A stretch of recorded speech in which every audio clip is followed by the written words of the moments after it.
Say hello to my little friend. Hello, my little friend. Yes, okay, alright, we are recording. Hey you and welcome, my name is Mike, and if you're listening to this, you're listening to the That Chapter Podcast. Yeah, well, you know, Here we are again. fucking hell, man, I'm getting worse at introducing these goddamn podcasts. Let me tell you that. The intros are hard, and I find also the ending is hard because I never want to leave. So it just keeps going. You know? Well, It's Keith, hard. It's hard to say goodbye. It is, man. It is tough. It is tough. You know, I just want to stay here all day, yapping away, and hopefully people are listening to this and not switching it off when we keep on droning. Man, this is gonna be a tough one to get through because I am tired. Long week. Fuck my life. Long yeah, I week just video. haven't been sleeping like at all. But you know what? It's Wednesday, the 24th. So for the folks at home, what was that? What are you laughing at? Okay. Apparently, what I just did was very funny. For the folks at home, you know, we usually record these a couple of weeks in advance because you know we got lives and we don't want to leave people at home without something to listen to. I know how they look forward to it every week. Everybody who's listening, counting down the minutes. So, but right now it's Wednesday, the 24th of January, and it has been very stormy. It has. Whoa, yeah. whoa, my God. Hold on to your butts, you know, I'm getting blown. Oh, very good impression of a storm. Thanks. And I have not been sleeping at all. Like, I am. So, this is going to be a good one for the folks to listen to. So, if this sounds like shit, blame the storm. Don't blame me. It could be a bit all over the place, but we'll get through it. Yeah, we'll get through it together. Keith's going to carry this episode for sure. And how are you? Speaking of Keith, how are you? I'm good, not too bad. How are you getting on? You've a busy week coming up. Apart from this, I do. You're going away, aren't you? I'm going to Budapest. Budapest. It's my 1 year anniversary of being a married man. Sorry, lady. Yeah, no, it's my 1 year anniversary. So me and the wife are heading off to dirty Hungary, and yeah, you know, gonna have a good time. It's a beautiful city, Budapest. By the way, as I'm saying this, I'm opening up Keith's Instagram because people have found it since I would say the last episode is probably 3 episodes ago. Yeah. Man, the amount of comments Keith have gotten on your you're hearting them all, hearted by author. I thought it'd be nice. I don't know. Yeah, you are being nice. A lot of people have comments on your Instagram. It's pretty cool. Finally, a face reveal. Man, it's great. That's it, yeah. Popular man. Evan's been really nice. So thank you for that. I know. Well, that's it. That's the only reason I started up a podcast is because, or, you know, with you, is people are only allowed to be nice to me. You know, I don't want any, you know, complaints, any negative feedback. I just don't want to hear it. You know, the only reason I started this is for positive comments. People say nice things to me and compliment me. Of course. Keep it to yourself. Yeah. So, Keith, what's going on with you? Any scary stories from your House of Horrors, which is your home? I do. Folks, I'm shocked. So I do have one, and yeah, I legit scared the bejesus out of my wife. And Really? So, Yeah. I mean, the last spooky thing that happened was before Christmas, I think, was the door that opened by itself. the door slowly opening, either the ghost going out to work or coming in. We don't know. Hey, honey, I gotta go. But yeah, this was a spooky one. So I was upstairs in the office, and my wife was downstairs in the living room just watching. So, TV. set the scene. What day of the week was it?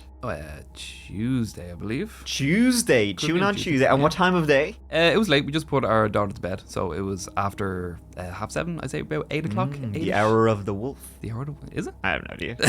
Let's go with that. It sounds spooky, though. Yeah, Come on, it does, we're trying to set okay. the scene here. Okay, okay. The spooky hour of 8 o'clock. 8 p.m. Keith's guys, sand in his eyes. He's yawning. He's got his little pajamas on. He's ready to go to bed. Got that big floppy hat. Yeah, exactly. Whatever that thing is, you're drinking hot cocoa. Yeah, that's it. So I was upstairs in the office doing a bit of pod work, actually. Oh, really? Working on the podcast. Were you researching the episode we're actually going to do right now? I was actually, yeah. So this is the exact episode. Folks, it's all coming full circle. It's all come full circle. Wow. So I was upstairs and my wife's downstairs and she heard me call down to her. So I called out her name and she called back up like, what? And I called again and she called back like, what do you want? And then I said, come here. So she's like, went out to the stairs and she called up, what do you want? And she came up the stairs and then she came into my office. She's like, what do you want? And I was like, I haven't been calling you. I swear to God. And she was like, she got really freaked out, really flustered. She was like, I swear to God, I hear you call me and you answered. So you answered saying, come here. Come here. And then she went upstairs and I was like, I did not call you. Wow. I've just been sitting here the whole time. I had my earphones in and I was like, I've been sitting here. I did not call you. She got really freaked out. That is pretty freaky. Yeah, so. Are you the ghost? Sometimes I think I can see through you, and I'm really not sure. That's just my pale complexion. Yeah, exactly. You just My blend good in. Irish grey skin. Yeah, exactly. the old moldy wallpaper texture we all have.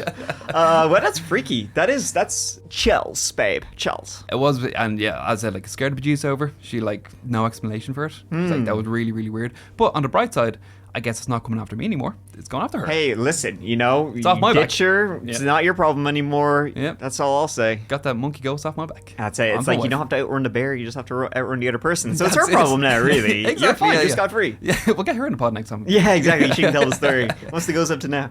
All right, that is pretty freaky. Yeah, so I'll keep you updated. Whoever the ghost is keeps calling my wife, but yeah, we'll see. I'll let you know. How's your voice, apparently? But it's throwing my voice. Yeah. Yeah. Wow. Very weird, very weird. And that was the thing. She said, like, it sounded like you. She's like, I heard you from downstairs. You called my Are name. you sure she wasn't just like listening to the podcast? No, she was watching TV. Ah, Yeah. weird. Very, very strange. Yeah. Very weird. The ghost is impersonating you, taking over your life. Yeah. And yeah, next time it's going to be the ghost. How do I know you're not the ghost right now? Yeah, whoa, how do you know, Mike? Folks, first time I've ever had a ghost on a podcast. I just, like, vanish into the mist. Yeah, that'd be pretty cool. That would be cool. That'd be awesome. Well, actually, it kind of sucked because I don't have any. I'm not videotaping this. You're on your if own, this was baby. on video, it'd be great. Yeah. Like, fuck, guys, you just disappeared. I swear.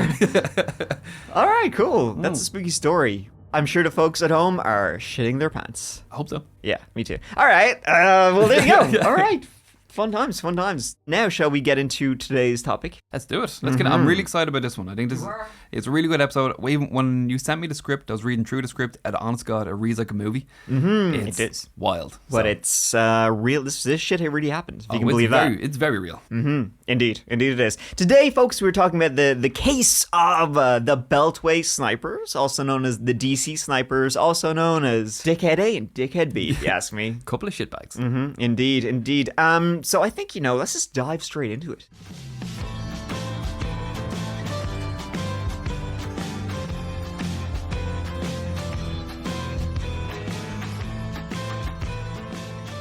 Let's not beat around the bush anymore. Straight in, no kissing. Straight in, no kissing. Come on now. Come on, y'all. Let's go to Washington, D.C. Oh, actually, no, shit. Washington State. We'll get to Washington, D.C. in a bit, folks, because that's where the shit went down. But to begin this whole story, it happens in the great state of Washington.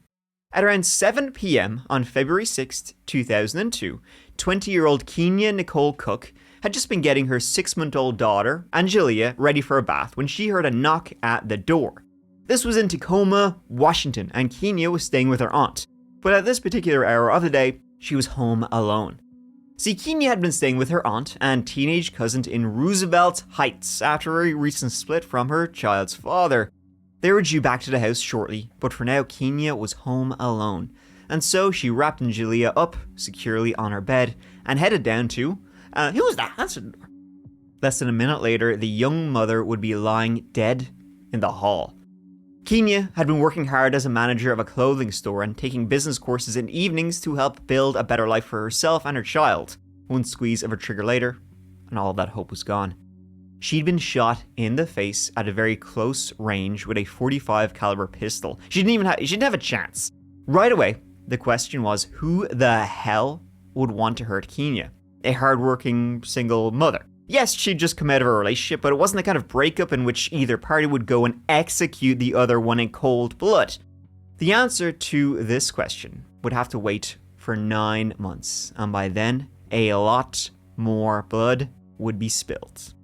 Though no one knew it at the time, Kenya's death was just the first in a series of shootings that terrified communities in many states around the US, but would specifically lead to the other Washington, D.C. and the surrounding areas for several weeks.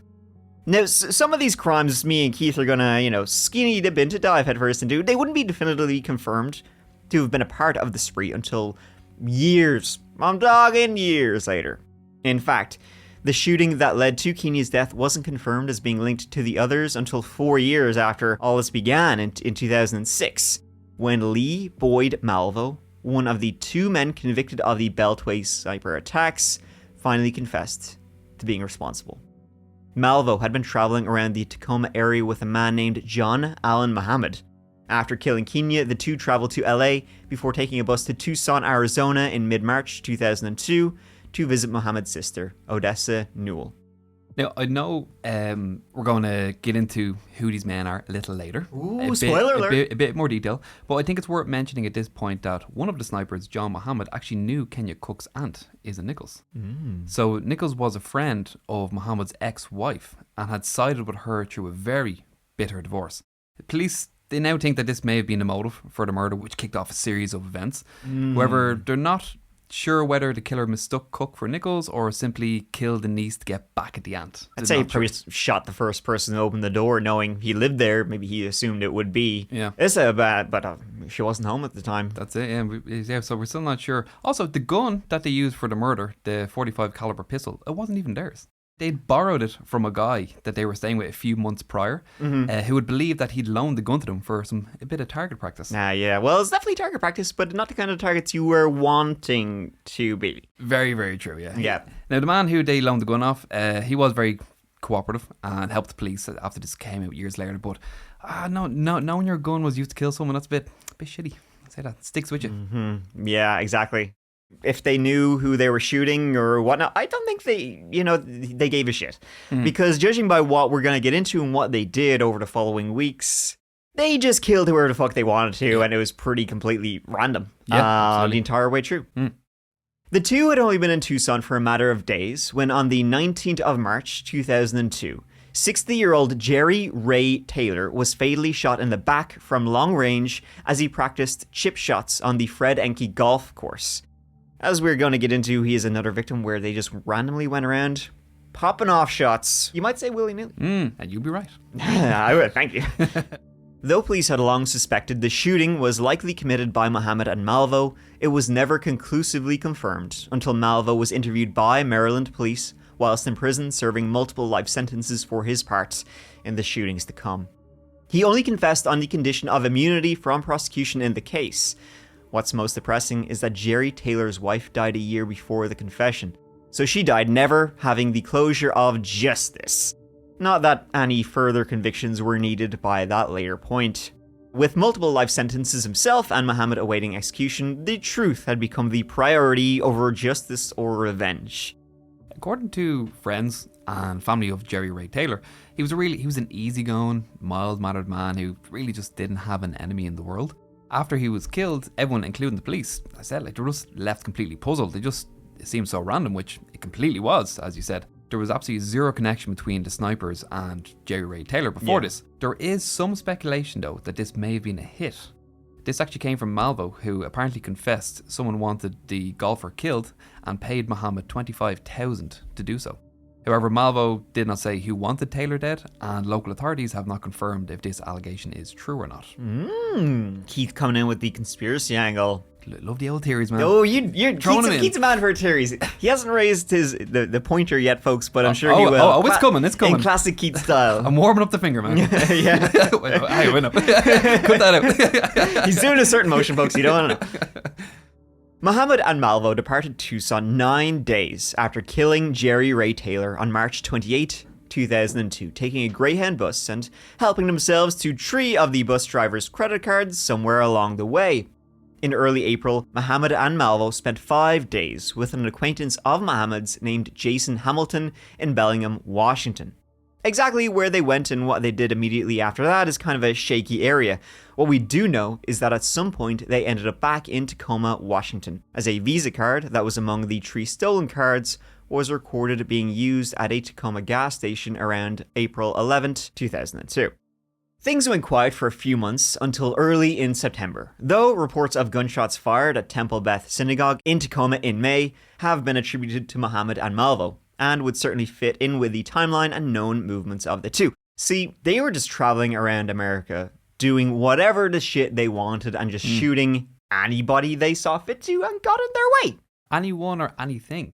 The police were also able to confirm that the gun that fired the shots at the synagogue was a .44 caliber Magnum, which also belonged to the same guy who loaned Muhammad and Malvo the gun used to kill Kenya Nicole Cook earlier. So I'm not sure what the point of them firing at the synagogue was. No one was inside at the time of shooting, so they were literally just off firing at anything and anyone. He was just shot at an empty building.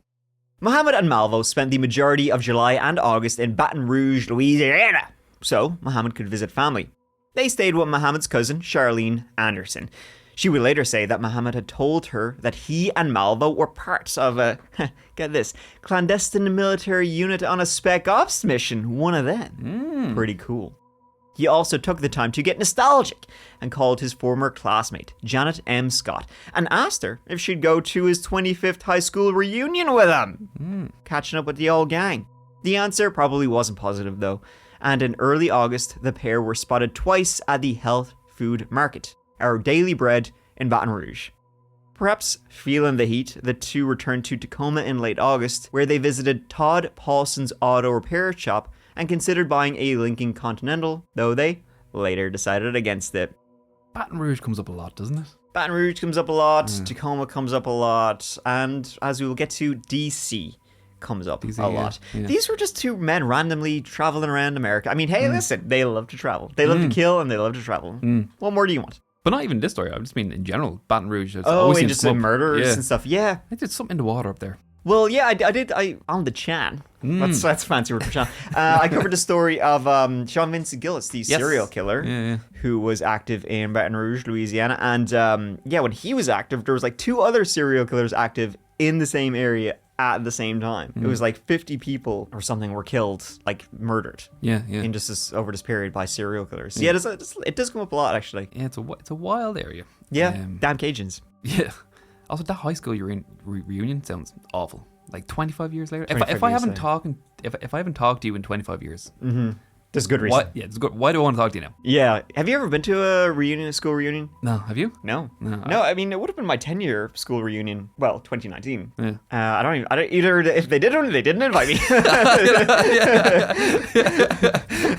Where are those people? I'd say, like, when you leave school, you don't talk anymore. Where are those people that don't talk? Exactly. Yeah, we don't get invited to reunions. I don't know if I actually would. I wouldn't have gone. Yeah, no. I was like, I keep in contact with the friends from school who I want to keep in contact with, and that's kind of it. Yeah. I don't need any more friends. Yeah, I mean, honestly, they always just sound awful going back to those reunions anyway. It seems like most people just go back to probably just brag and shit. Anyway. Yeah. It's like, look how good I'm doing. Yeah. It definitely seems like that. So, the period of relative peace came to a sudden, horrifying conclusion on September 5th, 2002, when 55-year-old Paul LaRufa was shot 5 times in the back with a .22 caliber handgun by Lee Boyd Malvo as he closed up Margelina's Pizzeria, which he owned. This latest cold-blooded act happened in Clinton, Washington, a small coastal town across the bay from Seattle, expanding the killer duo's range even further. They also expanded their repertoire of crimes. In addition to doing their very best to kill Paul LaRufa, Muhammad and Malvo helped themselves to his Sony Vaio laptop and more than $3,500 in cash from the pizzeria. Somewhat miraculously, despite taking bullets to the neck, diaphragm, and losing a massive amount of blood and marinara sauce and having collapsed lungs, I can make jokes because he didn't die. Okay, I feel fine with doing it. It keeps giving me judgmental sniffs. I can feel it. That was pretty good. It was funny. Paul LaRufa underwent 9 hours of surgery and months of recovery, but in the end survived the vicious attack. LaRufa is now enjoying retirement and actually owns a horse named Sniper. See, he's making jokes. He's making jokes. His There we horse go. is called Okay, yeah. Sniper Survivor. If you can't laugh. Malvo later told authorities that he and Muhammad had trailed Paul LaRufa for 3 days before the attack. It is an awesome name for a horse, though, isn't it? Yeah. I suppose it's a good way to own your own trauma as well. Yeah, You know? exactly, yeah. What's kind of like, even though they'd followed him for 3 days, it was still a completely random attack. And Paul LaRufa, he said in interviews for 2 months, he was mentally really paranoid and scared because he just didn't know who shot him, which is, Yeah, it's of course. fair enough. Fair enough. You would be terrified. You don't have to go and come back and try to finish the job or not. Yeah. But it does seem like that they got exactly what they were after. In the end, as I said, they got the 3,500 they stole, and they used that to help finance their insane rampage that would later to come. And even though Paul Rufa, he was completely innocent in all this, he did say in an interview, I definitely felt odd about the fact that my money probably financed the whole escapade. It probably bought them gas, it probably bought them ammunition, it probably bought them food and a car. I'm sure they lived on that money the whole time. So I'm sure there's a lot of survivor's guilt going on there. That's fucking crazy, though. Like, there's no way he should be feeling any guilt at all. No. Like, the guy who lent him the guns, maybe. Yeah. I mean, obviously, no, he didn't know what they were going to do with them. But, Yeah. I mean, they shot you, they almost killed you and stole your money. Yeah. Like, that's... Yeah. You know, I mean, hey, they also stole his Sony. I'm ringing out to point you now. No, they also stole his Sony Vaio laptop. That's it. I used to have one of them. Oh. They were good ass laptops. They stopped making them, but that was my first laptop, and it was a really good laptop. Nice. I don't know. Mine was a Toshiba.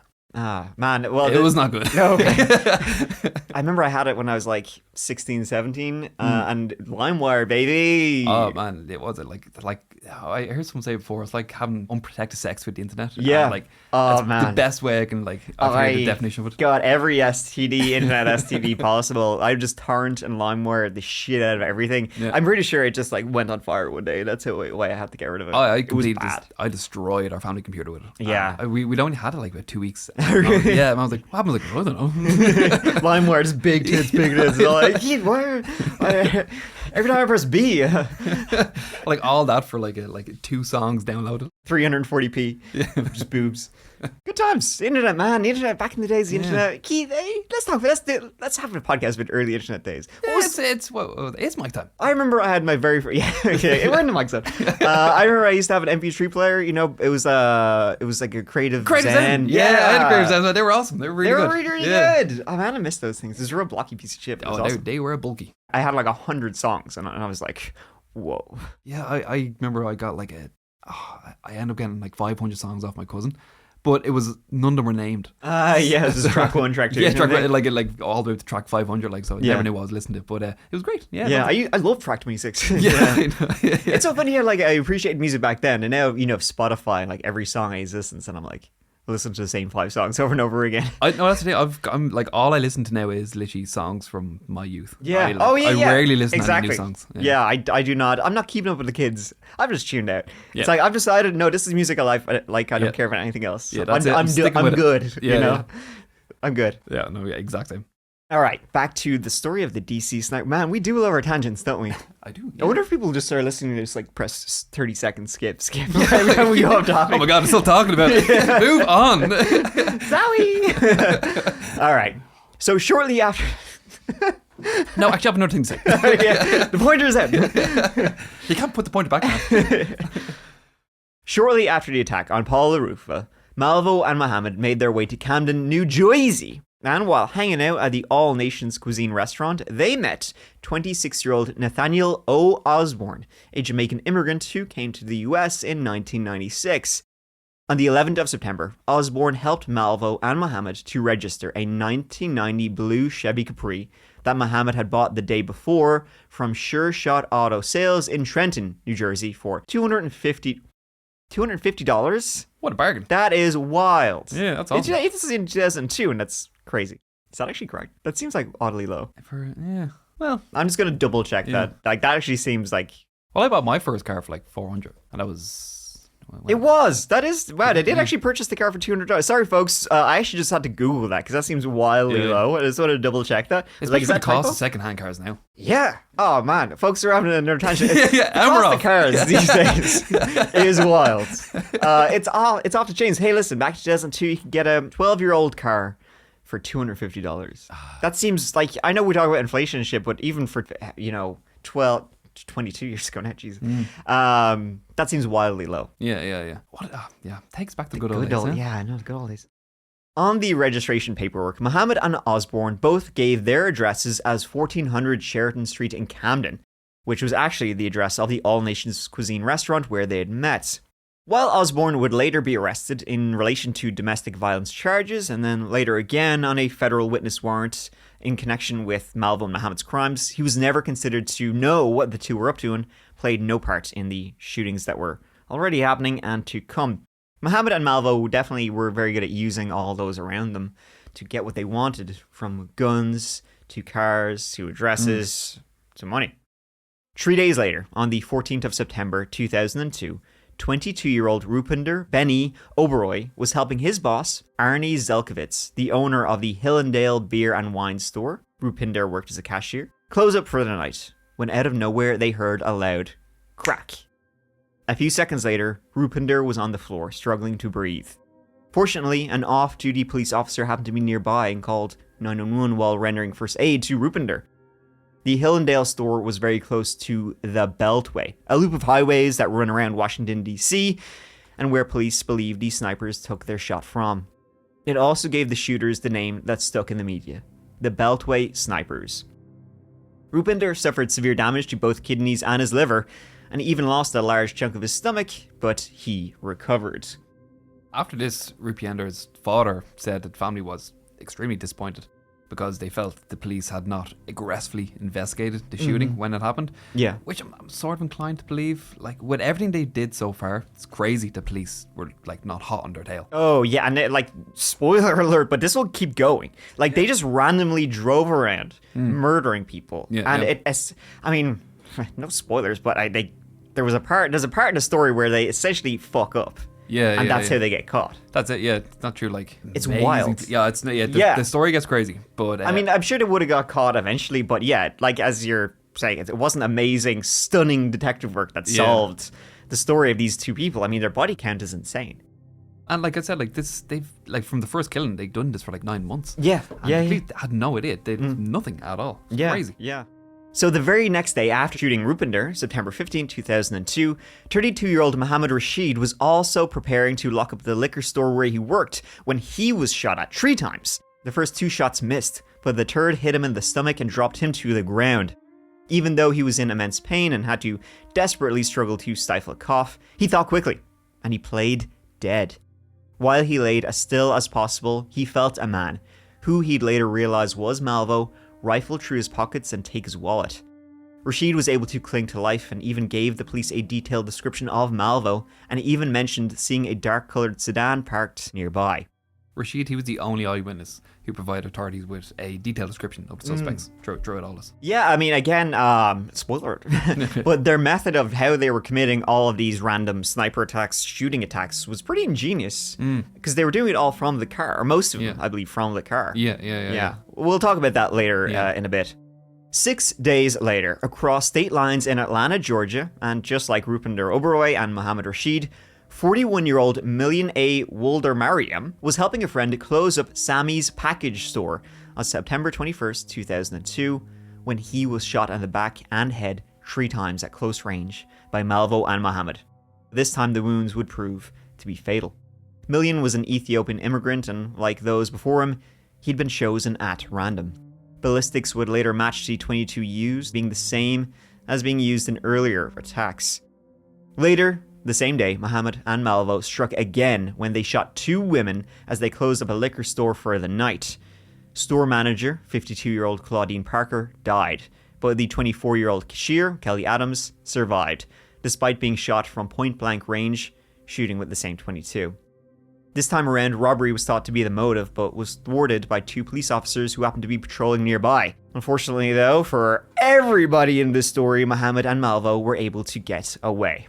Kelly Adams was extremely lucky to have survived this. The bullet had entered the back of her head and exited through her chin. Oh my god, that's going through all the good stuff. Yeah, it was unbelievable. She said that part of her face had been blown onto her chest, and through instinct, she'd reached down and just placed this massive flesh back where it belonged. Oh my god. And for 5 years, Adams, she endured 30 surgeries, and for a while had to rely on a feeding tube. So incredibly lucky to survive this. Yeah. Jeez, that's wow. 2 days passed before the deadly duo struck again. There was another slight change-up in their MO, perhaps spurred on by their near miss in Atlanta, almost getting caught by the cops. The victim this time was 45-year-old Korean immigrant Hong Im Ballinger. Ballinger was shot in the head in the parking lot of her workplace, Beauty Depot in Baton Rouge, Louisiana. We're back. Yeah. We never left. The shooting also took place much earlier than the previous attacks. This time was at 6:35 p.m. Usually they were getting people when they're closing up. Now, if you thought, that things were completely out of hand by this point, hold on to your butts. Because things went from bad to really, really, really bad. But before we get to that, I should probably tell you about who these guys were that managed to terrify multiple states and had everyone from small-town sheriff's deputies all the way to the ATF chasing after them. Who are these 2 boyos? Lee Boyd Malvo was born on February 18th, 1985 to a teenage mother, Una James, and a 35-year-old Mason in Kingston, Jamaica. Una would quickly become a single mother to a young child, and Malvo, he grew up in relative poverty, surrounded by the brutal gangs constantly fighting with one another and the police over territorial disputes. Malvo moved to the States with his mother only 3 years before the shootings, when he was just 13 years old. The mother and son duo, they entered the US illegally, risking their lives by being smuggled in a cargo container, which, they were obviously extremely desperate to escape the ever-present threat of violence and death. They originally landed in Fort Myers, Florida, but were eventually able to settle in the state of Washington. Not even 2 illegal immigrants wanted to stay in Florida. Just coming out and there's like, what? The humidity. Fuck this. Very nice, my friend. Thanks. John Allen Muhammad, who was going by Sergeant John A. Williams at the time, had served in the regular army and the National Guard, though he was twice court-martialed in the 1980s, once for disobeying orders and again for punching another sergeant. That second offense got him demoted. After the shootings, Muhammad's commanding officer told reporters Muhammad was, quote, a very nice guy, liked by all the men. He was tall, athletic, with a $1 million smile. He was a natural-born leader, but he was prone to flashes of anger. All in all, he was in the military for 16 years. It was also in his time in the army that Muhammad had honed his marksman skills, earning awards for his long-range shooting, though he was not a sniper. That is a specific designation and requires attending certain schools to qualify for it. Muhammad, though, he did achieve the much-coveted marksman badge with expert rating. That was using an M16 rifle. Not that I know anything about guns, but I presume that's pretty cool. Now, something that he was not as expert as a qualified sniper, that still requires he could shoot real good, essentially, is the point. To qualify as an expert, Muhammad, he would have had to hit at least 36 out of 40 targets at a distance ranging from 50 to 300 meters. Wow, that's pretty good marksman. Yeah, that's pretty good. That's pretty good. He served in an engineering unit during the 1991 Gulf War, receiving 3 medals during that time. And it was in the 1990s that, after converting to Islam and changing his name from Williams to Muhammad, he sprang to the attention of authorities for violating a court order by contacting his ex-wife and kidnapping his 3 children. Muhammad lost his mother to cancer when he was just 3 years old. One theme that comes up quite often in his life is just how well liked he was. His old friends praised his neighborhood protector status. Even in his school days, he seemed to have everything going for him. He was a keen and popular athlete growing up in school. He was well-liked, respected, and that continued throughout his soldiering years. Muhammad's first marriage ended early in the 1980s, and he got married a second time to Mildred Denise Williams in 1988, a year after he converted to the Nation of Islam. During their marriage, the couple appeared like, a model American family. All in all, just real good people. But once the marriage broken down, the truth came out, and affidavits filed during the divorce painted Muhammad as a seriously violent and troubled man. After years of abuse, when Mildred finally broke free from her husband, he uttered the following chilling promise to her. He said, "You've become my enemy, and as my enemy, I will kill you." Wow. There is no reading between the lines on that one. Yeah, It's exactly. fucking clear what he was trying to do. Well, I mean, that could really mean anything. Malvo and his mother, Una James, met Muhammad in Antigua and Barbuda sometime in 1999, and Una and Muhammad, they became close friends, something and she no doubt regrets every day of her life. It's also worth noting that the reason he was in Antigua was because that was the aforementioned kidnapping. He stole his children and fled. Muhammad and Malvo were very close from the start, and the two, they even introduced one another as father and son, though occasionally as slightly more accurately, stepfather and stepson. When the shootings began, John Muhammad was 41 years old, Lee Malvo 17 years old. They truly were like father and son. Murderer. The bond only grew when they did a tour of homeless shelters together, bouncing from place to place before the spree started. Yeah, Malvo had some serious issues with feeling abandoned. He was on the lookout for a father figure, and unfortunately he ended up connecting with Muhammad, who was looking for someone to just control, brainwash and exert power over. Yeah. This indoctrination, it involved teaching Malvo how to use guns, watching violent movies, playing sniper video games, and touring poor neighborhoods in the US cities to make him turn against the government. But what made Muhammad's influence even stronger was that Malvo was totally cut off from his family and friends. Muhammad, he had such a tight grip over everything in Malvo's life, from exercise, his diet, even to what he was thinking, to the point where he believed Muhammad was training him for a mission, the mission you mentioned earlier. The secret clandestine spec ops. That one, yeah. So he also took part in special training exercises. One included standing outside in the snow, chained to a tree for hours to learn how to withstand interrogations if he was ever caught. You know how those interrogations go. Yeah, exactly. They keep you in the cold, chained to a tree. Fine, I did it. Yeah. Now, I'm not trying to make any excuses for what Malvo did. I don't think this made him any less responsible for his crime. Just trying to highlight what the nature of their relationship was. And it's pretty toxic. Yeah, I mean, as you said, you can't excuse what he did, but he was brainwashed, dumb kid, essentially. He was groomed, Yeah. And all this carnage they did across America, these sprees of traveling around, it wouldn't be linked to them for quite a bit. But little did anyone know, they were just getting started. And we will let's pick up next week with the rest of the story. It's honestly, it's just getting going. Yeah. Oh, we're just getting started, folks. The DC sniper attacks haven't even kind of started happening yet. We're going to get to that in the next episode. For now, they're just chilling around, traveling America, and shooting people. Shooting up the joint. Yeah, pretty disgustingly and disturbingly. It's messed up. Yeah, it is. But there you have it. Thank you so much for listening to this whole episode of the That Chapter podcast. I hope you enjoyed spending time with me and Keith. And as I said, we will pick up with part 2 of the Beltway snipers, the DC snipers, the 2 dickheads next week. Looking forward to it. Good. I'm always waiting for Keith's final thought for the day. My final thought? Yeah. I don't know. Just don't befriend grown men. Well, wow. Right. Folks, write that down. All right. Thank you so much for listening. It means a lot to me and Keith. And we're listening. Talk to you next week. I'll see you. All right. Thanks.